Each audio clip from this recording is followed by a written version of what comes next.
Hola, te invitamos a compartir el estudio de la Palabra de Dios dada hoy por la hermana Mónica Díaz. Continuando nuestro estudio en el libro primero de Samuel capítulo 2, estábamos considerando el tema de la verdadera adoración que Dios recibe y estábamos considerando el perfil literal y dispensacional de los hijos de Elí, Ofni y Finees. Ahora, en la continuidad de su perfil dispensacional de estos hijos de Elí y en las acciones de estos jóvenes sacerdotes, estamos contemplando los aspectos de adoración falsa y el método de cómo menospreciaron las ofrendas del Señor, y cómo ella será vista en los últimos días finales, en la gran tribulación, cuando la bestia vista en Apocalipsis 13 reclame toda adoración hacia ella. Y cómo será su cruel método de menosprecio a todo lo que es Dios y es objeto de culto. Vemos los siguientes pasajes. Segunda Tesalonicenses capítulo 2, verso 3. Nadie os engañe en ninguna manera, porque no vendrá sin que antes venga la apostasía y se manifieste el hombre de pecado, el hijo de perdición. Verso 4. El cual se opone y se levanta contra todo lo que se llama Dios o es objeto de culto, tanto que se sienta en el templo de Dios como Dios, haciéndose pasar por Dios. Como hijos de Dios, en este tiempo de la Iglesia, necesitamos comprender muy bien la necesidad de honrar a Jesús con todo nuestro corazón. Leemos Romanos capítulo 12, verso 1 y 2. Así que, hermanos, os ruego por las misericordias de Dios que presentéis vuestros cuerpos en sacrificio vivo, santo, agradable a Dios, que es vuestro culto racional. Verso 2. No os conforméis a este siglo, sino transformaos por medio de la renovación de vuestro entendimiento, para que comprobéis cuál sea la buena voluntad de Dios, agradable y perfecta. Ofni y Finees fueron líderes falsos, que abusaron de la voluntad del pueblo de Dios y les hicieron desviar del camino del Señor. Hoy día hay muchos líderes en la iglesia visible que imitan la actitud y acciones de estos hombres corruptos, y tal actitud trae reproche al Evangelio de Jesucristo. Contemplando los significados de los hijos de Elí, vemos el perfil y tipos a quienes ellos representan. El nombre de Ofni significa mi puño, del puño, pugilista. Ofni es tipo claro de los que procuran dominar al pueblo de Dios por medio de la intimidación y amenazas. Finees significa boca de lástima, boca de serpiente, boca de compasión o piedad. Finees representa a los muchos predicadores que han perfeccionado el arte de manipular las emociones del pueblo de Dios para lograr sus propósitos carnales y fines egoístas. Las dos clases de líderes son un reproche grande al Evangelio de Jesucristo y hacen que el pueblo de Dios menosprecie la adoración verdadera, que es en espíritu y en verdad. Y esto va en aumento hasta lo que vemos en la profecía de Apocalipsis. Tome tiempo para leer las siguientes referencias alistadas en cuanto a los líderes. Pueden ver Judas 1, 11 al 13, Romanos 16, versos 17 y 18, Filipenses capítulo 3, versos 18 y 19, Hechos capítulo 20, verso 28 al 35, Primera de Pedro capítulo 5, verso 1 al 4, Segunda de Corintios capítulo 1, 24 y Primera de Timoteo capítulo 3, verso 1 al 15. Podemos salvarnos de mucho dolor y pérdida si aprendemos a imitar la fe de los hombres fieles que entienden que son solamente siervos del Dios Todopoderoso.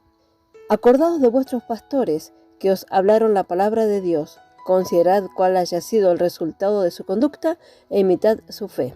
Eso vemos en Hebreos capítulo 13, verso 7.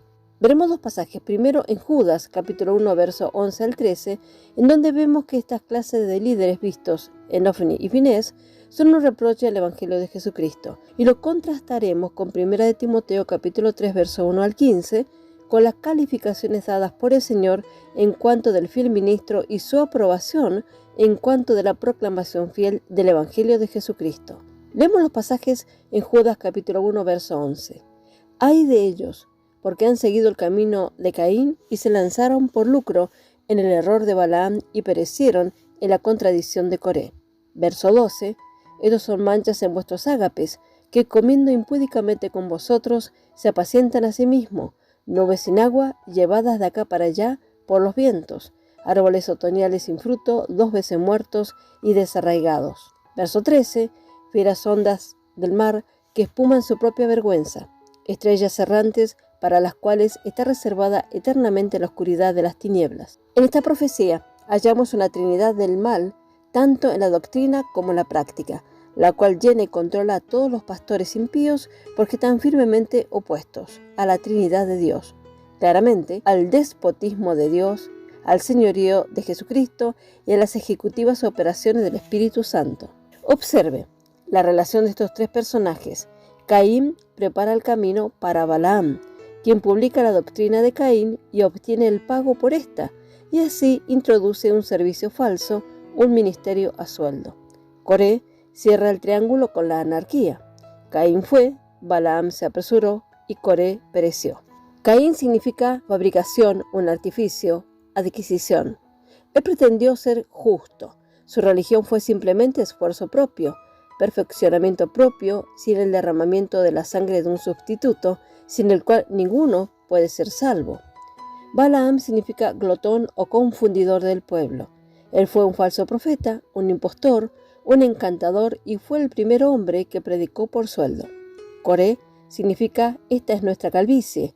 Él era anárquico, introdujo el gobierno propio. Su gloria fue el liderazgo anárquico.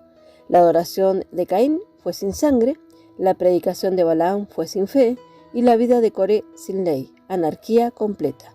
Vea cómo estos tres hombres se extienden a través de las edades. Caín introduce la doctrina, Balaam la proclama perpetuamente y el fin de Coré tipifica el destino de todos aquellos quienes aceptan la enseñanza de Caín. En contraste, leemos 1 Timoteo capítulo 3, verso 1 al 15. Verso 1, palabra fiel. Si alguno anhela obispado, buena obra desea. Verso 2, pero es necesario que el obispo sea irreprensible, marido de una sola mujer, sobrio, prudente, decoroso, hospedador, apto para enseñar. Verso 3, no dado al vino, no pendenciero, no codicioso de ganancias deshonestas, sino amable, apacible, no avaro. Verso 4, que gobierne bien su casa, que tenga a sus hijos en sujeción con toda honestidad. Verso 5, pues el que no sabe gobernar su propia casa, ¿cómo cuidará de la iglesia de Dios? Verso 6, no un neófito, no sea que envaneciéndose caiga en la condenación del diablo. Verso 7, también es necesario que tenga buen testimonio de los de afuera, para que no caiga en descrédito y en el lazo del diablo. Verso 8, los diáconos asimismo deben ser honestos, sin doblez, no dados a mucho vino, no codiciosos de ganancias deshonestas. Verso 9, que guarden el misterio de la fe con limpia conciencia.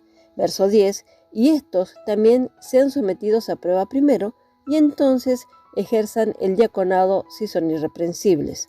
Verso 11, las mujeres asimismo sean honestas, no calumniadoras, sino sobrias, fieles en todo.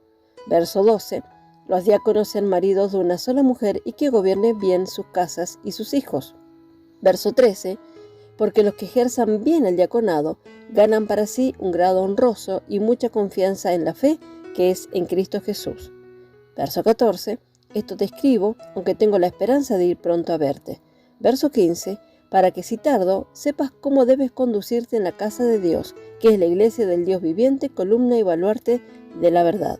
En estas 16 calificaciones leemos de la aptitud que han de manifestarse en todo ministro llamado por el Señor, quienes proclaman el Evangelio de Jesucristo de acuerdo a la verdad vista en la palabra de Dios. Cualidades que no fueron vistas en los jóvenes sacerdotes que estamos considerando en el libro de Samuel, señalando esto, una representación ridícula e indigna de Cristo en su aspecto dispensacional. Pero veamos lo que Dios tenía preparado, y leemos en 1 Samuel capítulo 2, verso 18. El joven Samuel ministraba en la presencia de Jehová, y vemos el perfil entonces del hombre elegido por Dios.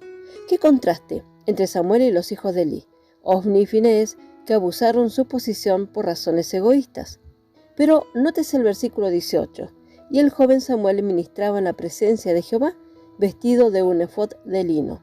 En medio de la deshonra religiosa, vemos a la persona que era la elección divina, antes de ser profeta y juez en Israel. 6 veces en los capítulos 2 y 3 se hace referencia a Samuel y cada uno muestra una progresión, un avance en su relación con Dios, hasta que en el capítulo 3, verso 19, leemos del concepto de Dios para con el joven.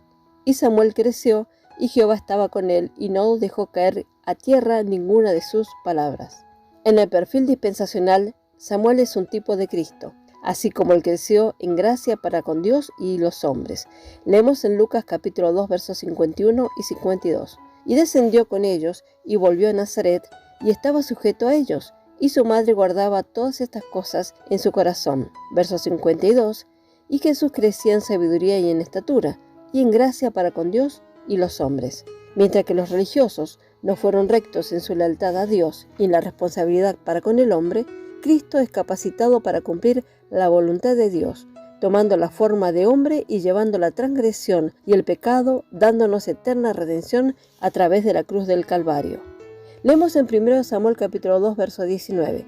Y le hacía a su madre una túnica pequeña y se la traía cada año, cuando subía con su marido para ofrecer el sacrificio acostumbrado. Una vez más vemos el gran contraste entre la familia de Samuel y la de Elí. Los hijos de Elí constantemente tomaban para sí lo más posible y después demandaron más.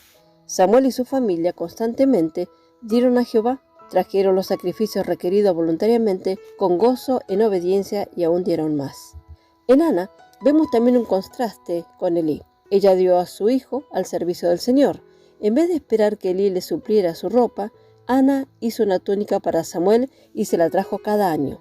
Vemos la visión que ella tenía, la cual Elí no la tuvo. Muchos creyentes demandan más y más de Dios y le dan menos y menos de su tiempo, su energía y de sus cosas materiales. Debemos ser como la familia de Samuel y buscar más oportunidades de dar más a Dios y su obra de gracia. En 1 Samuel, capítulo 2, verso 22 al 36, en este pasaje tenemos la débil amonestación que fue tardía de Elí a sus hijos, en cuanto a sus pecados de inmoralidad e irreverencia de las cosas santas de Dios. Esta reconvención emitida por Elí se debe a que las acciones de sus hijos han creado un escándalo público. Todo estaba a la vista de todos. Leemos el versículo 22. Pero Elí era muy viejo y oía de todo lo que sus hijos hacían con todo Israel y cómo dormían con las mujeres que velaban a la puerta del tabernáculo de reunión. Esto es verdaderamente motivo de tropiezo al pueblo. Leemos en 1 Samuel capítulo 2, verso 23. Y les dijo: ¿por qué hacéis estas cosas semejantes? Porque yo oigo de todo este pueblo vuestros malos procederes. Versículo 24. No, hijos míos, porque no es buena fama la que yo oigo, pues hacéis pecar al pueblo de Jehová. Pero lo peor de todo es que estas actitudes de estos jóvenes se trata de un pecado contra Dios mismo. Versículo 25. Si pecare el hombre contra el hombre, los jueces le juzgarán. Mas si alguno pecare contra Jehová, ¿quién rogará por él? Pero ellos no oyeron la voz de su padre, porque Jehová había resuelto hacerlos morir. La resolución emitida por el Señor solo podría ser la sentencia correcta. Vemos entonces la importancia de no tomar en poco las cosas santas de Dios. Que el Señor siga guiándonos más en la administración de su palabra para la gloria de su nombre. Amén. Hola, los saludamos de parte del canal El Evangelio de la Gloria. Los invitamos a suscribirse a nuestro canal de YouTube y activar la campanita de notificaciones para que les llegue toda la nueva info a medida que subimos cada video. Dios les bendiga ricamente.